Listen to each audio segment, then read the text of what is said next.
欢迎来到新闻和活动频道，请订阅和分享已更新有关当今最着名明星的最新信息。李现往镜头前一坐，便是自带故事的男主氛围感封神，内娱独一份。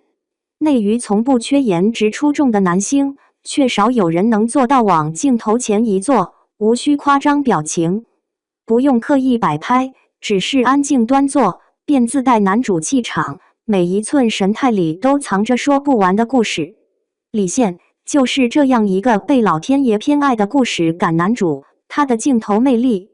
从不是转瞬即逝的惊艳，而是越品越有味道的沉淀，是刻在骨香里的气场，藏在细节里的温柔。往那一坐，就是一部未播电影的开篇。我们总说男主感难演，可李现用实力证明，真正的男主感从不是演出来的，而是与生俱来的气质与后天沉淀的叠加。他不用靠浓妆艳抹修饰，不用靠夸张动作博眼球，哪怕是最简单的白衬衫、黑西装，往镜头前一坐，眉峰微蹙时藏着隐忍，眼神低垂时裹着温柔，嘴角轻扬时带着疏离，每一个微表情都在诉说着不一样的故事，让人忍不住想要探究这张脸背后藏着怎样的心境与过往。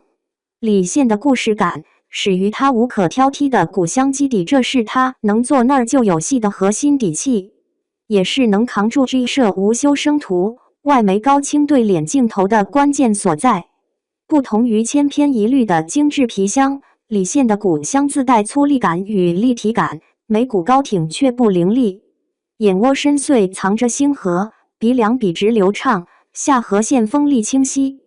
从耳际到下巴连成一道绝美地弧线，侧颜纱堪称内娱标杆。更难得的是他面相里的矛盾感，这份矛盾让他的脸庞更具叙事性。三角眼配轻微下三白，自带几分不好惹的倔强，却被沉稳专注的眼神冲淡，多了几分笃定与深情。鼻强耳正，鼻梁高挺显野心与行动力，耳廓周整又藏着重情义的底色，破解了鼻强耳弱易出渣男的定律。下唇厚于上唇，显目标感与执行力，却又因沉稳的气质多了几分温柔与担当。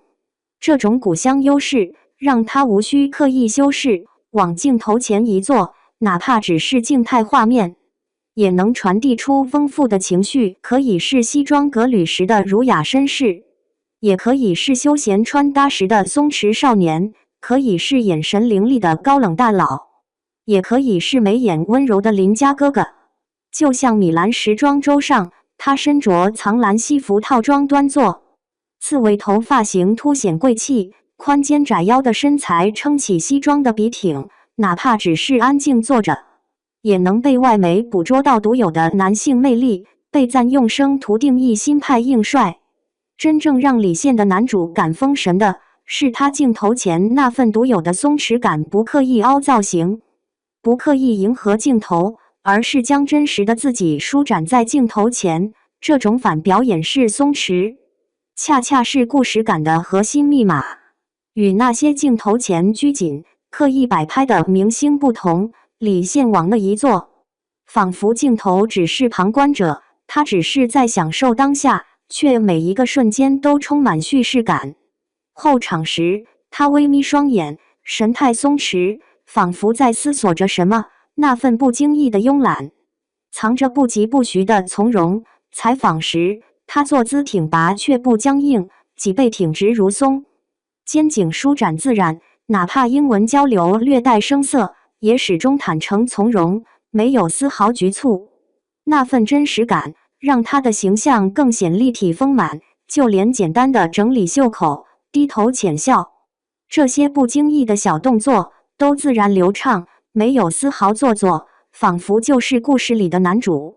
在某个寻常的瞬间流露着最真实的情绪。西班牙世界报曾评价他的魅力在于刚柔并济，西装革履时是儒雅绅士，镜头对脸时是充满生命力的真实男性。这份刚柔并济正是李现镜头魅力的精髓。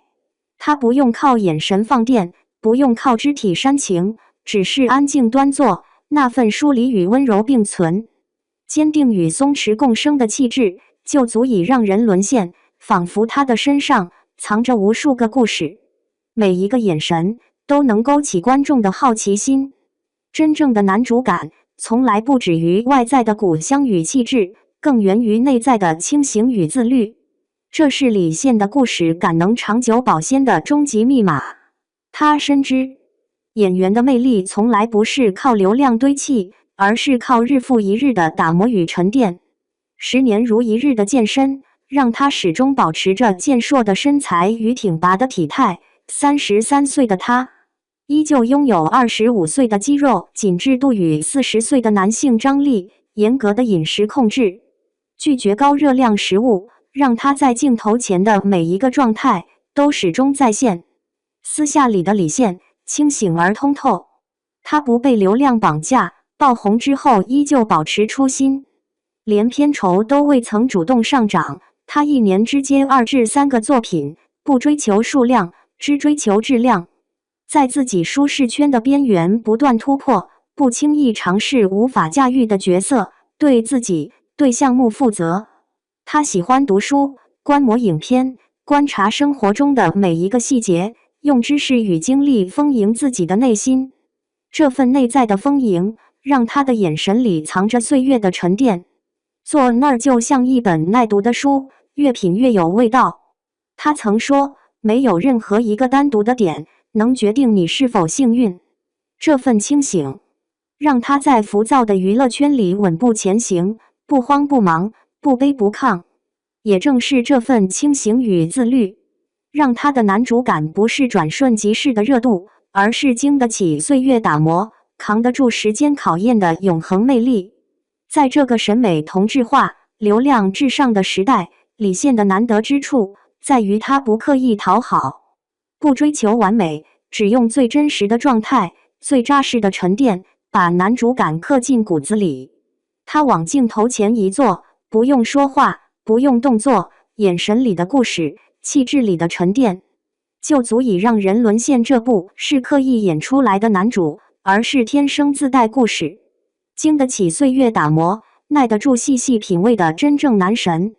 他的镜头魅力从来不是单一的帅气，而是古香、气质、演技与内在的完美融合，是往那一坐就是自带故事的男主的极致诠释。愿我们都能像李现一样，在自己的领域里清醒自律，沉淀成长，活成自己人生里最有故事感的主角。